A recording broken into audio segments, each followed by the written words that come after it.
In October of last year, the Minnesota DNR and Forestry Association teamed up to start a monthly webinar to help Bemidji area residents and others affected by a major windstorm in June.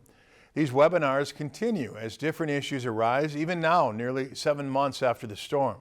Our reporter Sydney Dick attended today's session and has more about safe burning practices and a forest restoration program.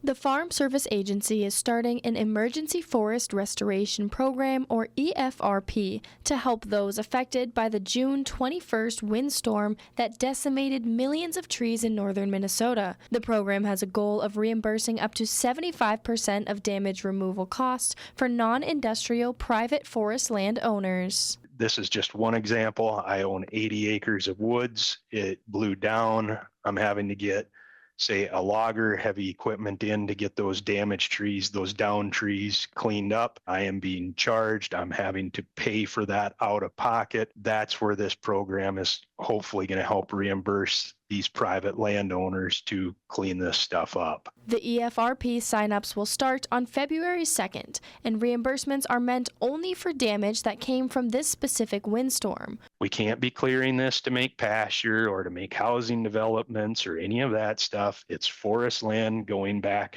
to forest lands. Later on in the webinar session, a representative from the Minnesota DNR's FireWise program spoke about debris burning safety. Be careful when they're burning, because that's the number one cause of wildland fires in Minnesota is debris pile burns. It's roughly 45% of all wildfires in Minnesota. Many people have waited for their fallen trees and limbs to completely dry out and for there to be snow on the ground before burning. So this winter, there have been many controlled burns. A lot of these piles will hold heat for weeks and up to months. Fire moves quickly. It moves sometimes without warning. And so once you light that match and start that pile, now that pile is your responsibility for whatever happens. Reporting from Bemidji, I'm Sydney Dick, Lakeland News.